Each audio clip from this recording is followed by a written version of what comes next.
Hey y'all, and welcome to another Why You Like This Song.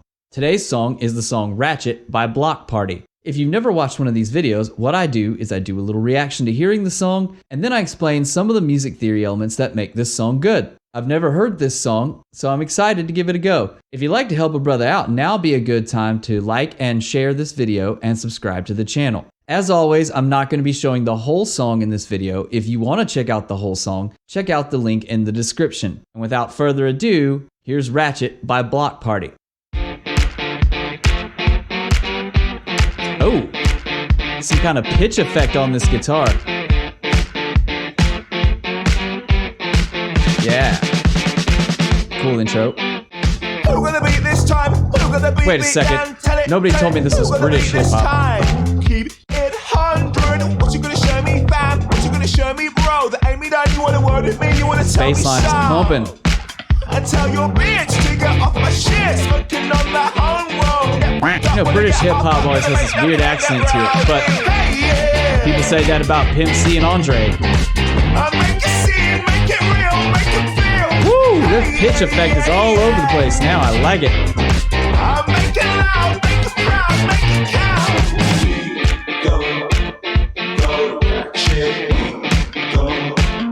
Alright, cool build up, cool build up. I'ma let you have your say, but I ain't let you have your way. I'ma let you have your say. This is like definitely from like the 2010s, I can tell, but it's got a cool like throwback to that 90s like rock and hip hop mix.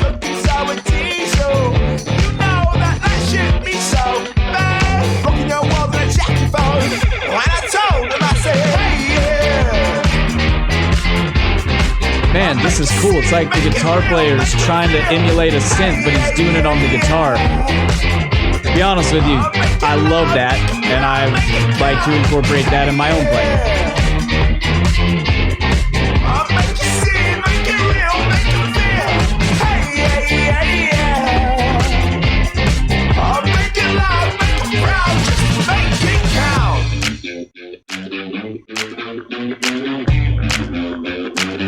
Man, lots of effects on these guitar parts.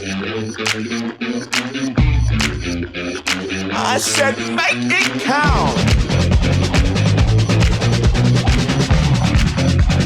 I said make it count. You're making it count with this build-up, that's for sure. Get ratchet, hey yeah. This is a stone cold groove, man. Stone cold groove.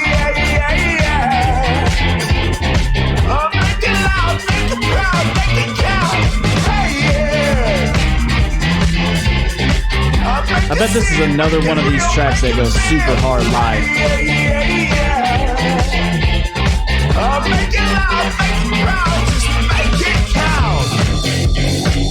Ooh, ooh.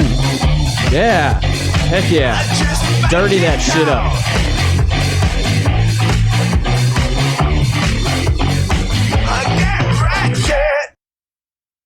Oh, cool ending. Awesome. Man, that's a bop right there, man. Had me going. So let's talk about some of the music theory elements in this that make it good. Of course, I got my handy dandy little notebook here with some notes, and let's talk about a few things. I just did a video about beat, so part of me wants to talk about the 4 on the floor element of this song, but let's face it, the all-star in this song is the guitar part. I mean, that's just a slamming guitar part, and it definitely takes guitar out of the realm of what we've heard before. Not that the drums, bass, and the rapper/singer were slouching on this song, it's just that guitar part is really, really cool.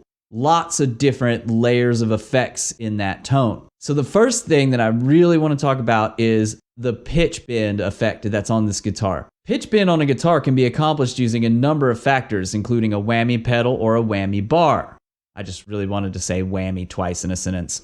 A whammy bar and a whammy pedal do two different things. A whammy pedal changes the pitch digitally, whereas a whammy bar actually affects the string movement. The pitch change on this is way too smooth to be a whammy bar, and it definitely sounds like a whammy pedal or some sort of other pitch pedal that's out there. So what does it do? The guitarist will play a clean sound into the effect, and then by using this pedal, it'll raise or lower the pitch by digital means. I just happen to have a whammy pedal right here, so let's hook it up, play it, and see what it sounds like. All right, I got my whammy pedal plugged in. I took a couple of seconds to learn the part. Hopefully this is right, but let's see what happens.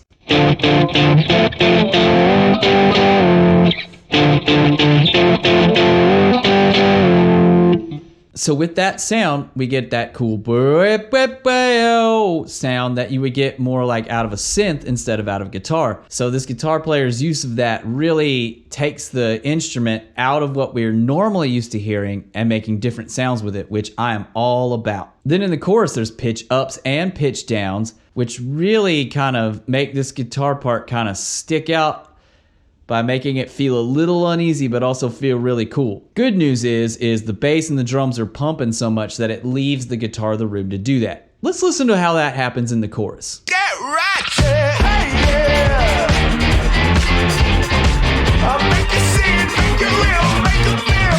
Hey yeah, Really cool use of effects there. But speaking of effects, there's a little breakdown before that last chorus where you can really hear the guitar by itself and you can hear multiple layers of different tones being played in one sound. Not only are there distortion layers, but there's also kind of a bit crush sound where you can hear the sound of the guitar sort of be like digitally manipulated to break up and not sound 100% clean. Let's take a listen to that part right before the last chorus.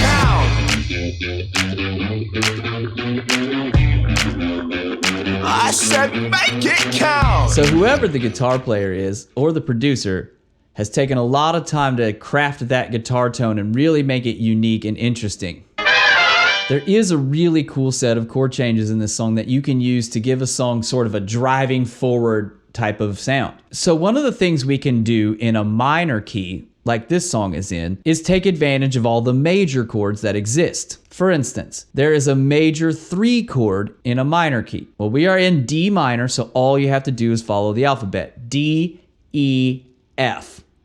There's our 3 chord, right? So anytime we talk about numbers with chords, we're really just counting letters in the alphabet. But by rising up from the D minor 1 chord to the F chord on the 3 chord and then to a G chord, we're continually raising the sound while staying in the key, but also giving it a cool energy. Let's listen to that set of chord changes. So we start with a D minor, and then we go to an F, we go up to a G. And you can hear how those chords, as they raise up, they give us that level of energy.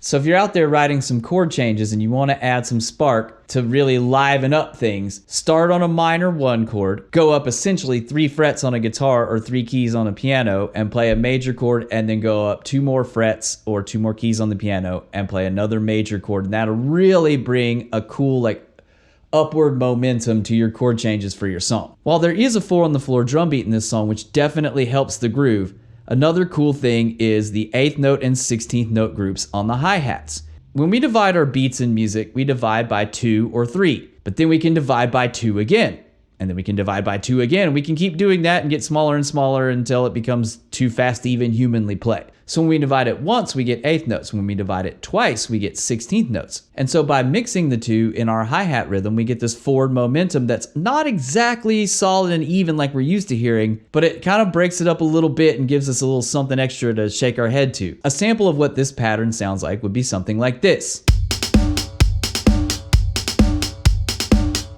By adding that sound in the chorus on top of the 4 on the floor that already exists, it really is just another way to propel that groove forward. And this song, let's face it, is all about the groove. Speaking of that, it's bass corner time. What a great chunky bass line, and they let it feature right at the beginning. Let's take a listen to it.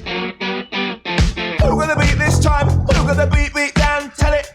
Who gonna beat this time? Keep it 100. Always got to give a shout out to a bass player that's playing a groovy bass line. But you see, when you add that bass line to that drum part, to that guitar part, you're already grooving before you add the rapper/singer. And then all he has to do is just not mess up. And of course, he doesn't. However, I gotta say this. British rappers, I don't know, there's something about British rappers to where I hear them and I kind of just, I don't know. I like it, I like the flow, but something about that accent just, I don't know, it's weird. But then again, who am I to judge? I grew up on Dirty South hip hop, and if you listen to Andre or Pimp C or Ludacris, you'll probably go, well, that voice sounds weird too. I mean, you remember at the turn of the century when everybody was saying "ther" and "her" on everything? Dirty South hip hop. Maybe I just need to listen to more British hip hop. Any shout outs to any good British rappers people want to give me in the comments? The overall vibe of this song reminds me of bands like The Rapture and The High Strung, which kind of is like punk rock, disco, electronic hip hop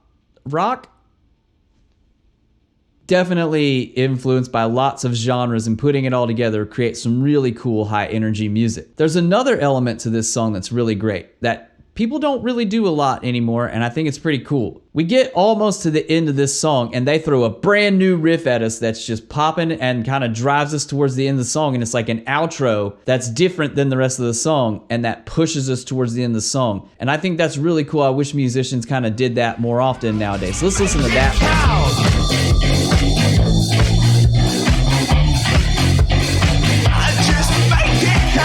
That's a really cool riff to end the song on because it really comes in and bangs low and it gives us a drive towards the end of the song, and it really mixes up the flow. It's a great way to craft your song to keep it interesting all the way through from start to finish. Honestly, when this song was over, I was like in one of those moments of like, oh, that was the end. Like I was ready for more. And I do want more. I've heard of this band, but I never really listened to them. I definitely want to check out more now.